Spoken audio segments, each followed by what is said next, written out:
Alright, to start off today, we're going to start off with a quiz. Now, just with a show of hands, we're going to go through some celebrities, and if you could just raise your hand and think, do they have a disability or if they don't. So to start off, the first celebrity we're bringing up is Robin Williams. Now, show of hands, who thinks he has a disability?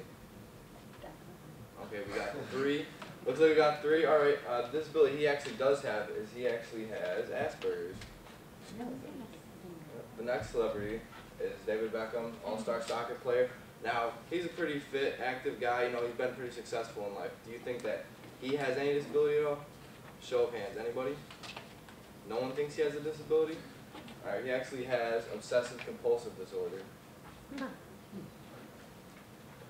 Okay, the next one is Theodore Roosevelt. And does anyone think he has a disability? Epilepsy, which is a brain disorder. And the next one is Cher. And she, does anyone think she has a disability? She has dyslexia, which is when the brain can't properly recognize and process symbols. So basically the purpose of doing that quiz was to show that even though people are successful, we don't always think of people with disabilities sometimes as not being able to do well in life and accomplish a lot, but in reality they really can. So we just wanted to show that. So we're the CP Rochester group. Okay. So we kind of pulled right off the website CP Rochester's mission statement, and as you can see here, they exist to support people with physical, developmental disabilities and accomplishing individualized life goals. So when we were kind of sitting down trying to figure out what our group's mission was, we kind of came up with something that kind of coincides with what CP Rochester says, and we want to provide guidance, teach life skills through our videos, actually, is the way we're going to go through it, and also provide support to the staff of the transition room.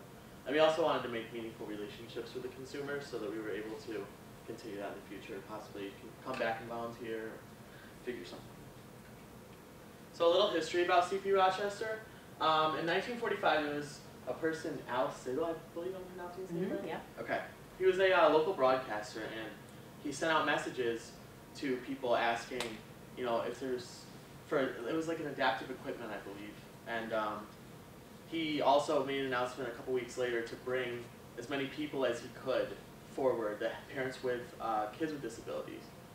So actually about 50 or so parents came with kids with disabilities, and they formed the foundation of the group that ended up becoming CP Rochester. So a year later, on September 17th, their first center opened. And this is a picture of the center that's open now that we were at. It's from 1999 to present. It's called the Allison Winton campus. So that's where we've been doing our work. So currently offered at CP Rochester, there's a bunch of adult services, as you can see listed here. We were actually in rehabilitation, so I'll go a little bit more into that in a few minutes. But as you can see, they offer a lot of different things for adults, which I thought was most interesting is a dental clinic. So, and also residential services. A couple of our consumers are actually living in group homes or things like that. So they also provide services that way. And actually, the shared ski adventures is something that Eric does. So Great experience. he works with people with disabilities to have adaptive equipment in order to ski. So they also have children's services at the site. I didn't really put it on the slide, but they have a bunch of similar services for children. So in rehabilitation, it's goal and dream oriented. They really sit down with their consumers and figure out, you know, what we want to do with you for the next amount of time that we have. Like, what is your goals? What should we do to try to help you, you know, progress in life? So, and teaching life skills, we actually helped with that too. So, transition actually falls under rehabilitation. There's like a transition room that we were at. There's classes also, art, music, education, stuff like that. And then the transition program, which is what we're going to go into next. So this is the transition program. The vision, they have a vision as well as we do, is to teach life skills, build on existing skills, growth, development, all those things. And they do them through a bunch of different activities.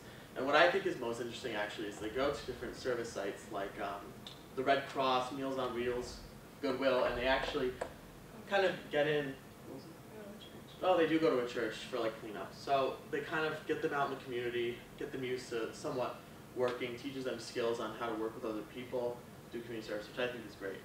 They also have classes, like you can see, independence, cooking, photography, which we actually did a cooking video, which you'll see. So we kind of wanted to figure something out that coincided with the transition program, so that's what we did.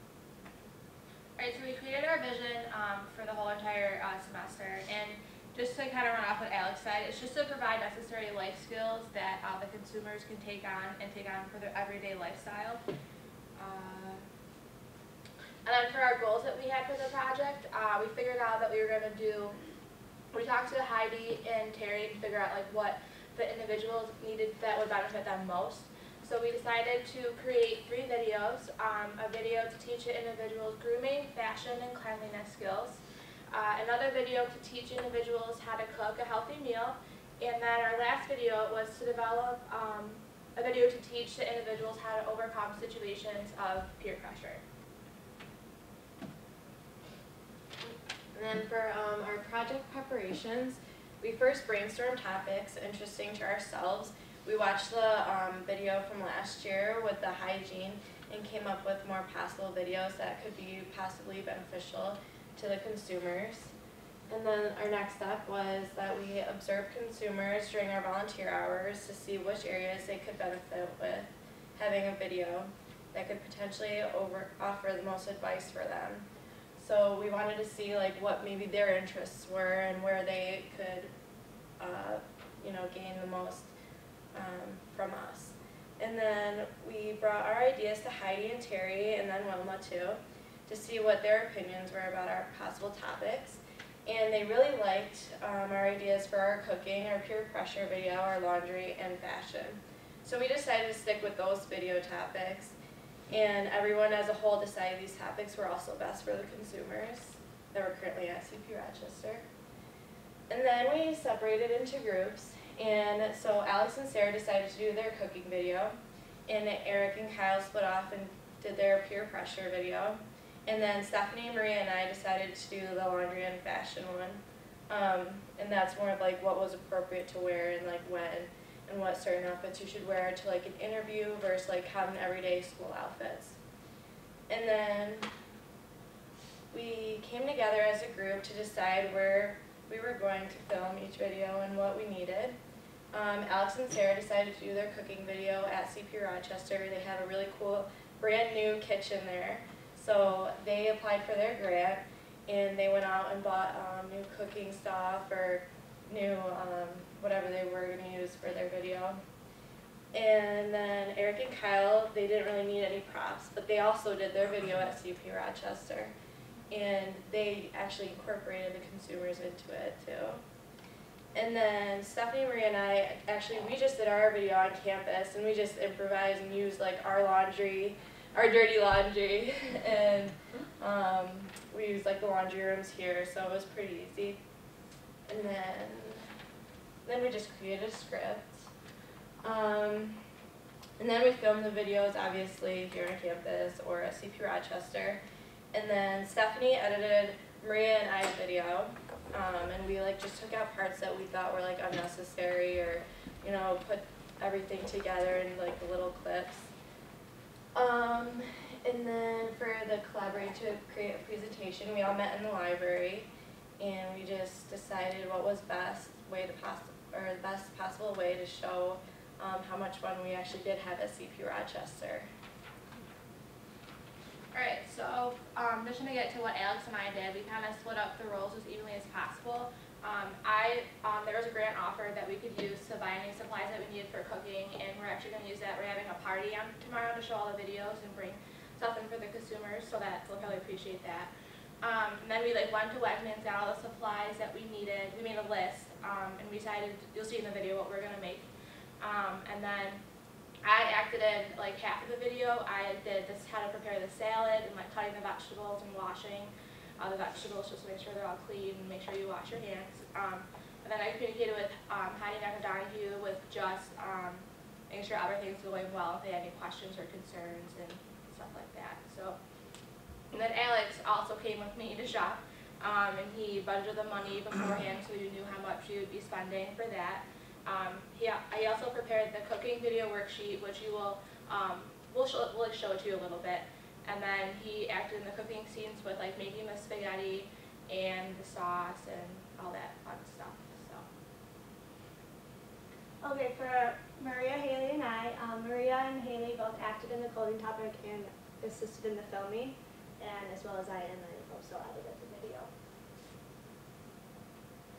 And then for our video for peer pressure, first me and Eric, we got together and we wrote out some scripts of how we wanted, and a big part of this is we wanted to actually include clients in our video because we feel like they would learn the most from actually being in it, and also it would make them be more involved if they actually wanted to, go onto YouTube and say, hey, that's me, they'd watch it more, and so that was a big part. The first step is that we did that.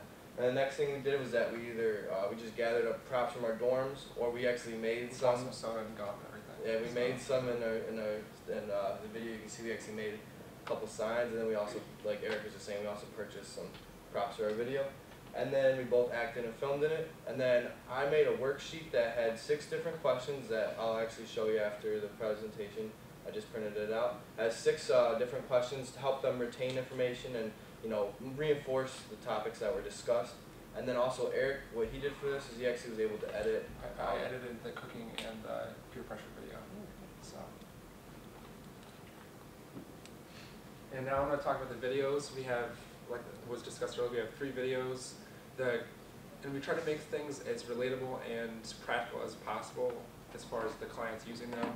In the transition room, I think I was talking with some of them, Patrick and definitely John are going to eventually move out because they're just so in tune with everything. They have such great skills as far as socially and reading and writing and everything. And so we tried to get something that's as relatable as possible.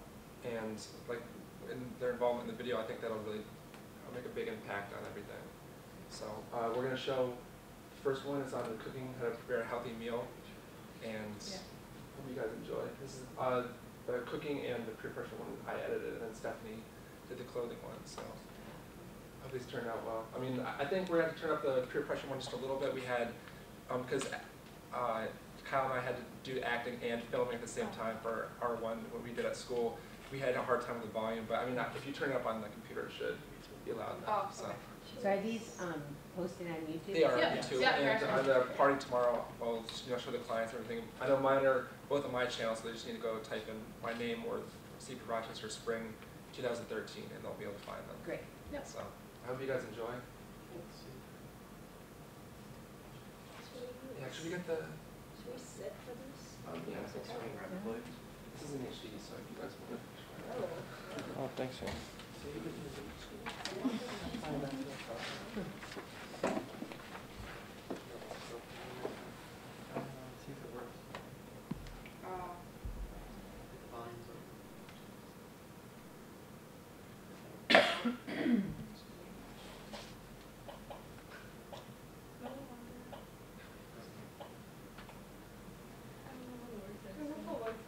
Yeah, can you come up? I don't know what's going on. Oh, wait, hold on. Can you film, or do you need to film? 'Cause I know it's You not can really stop. doing that.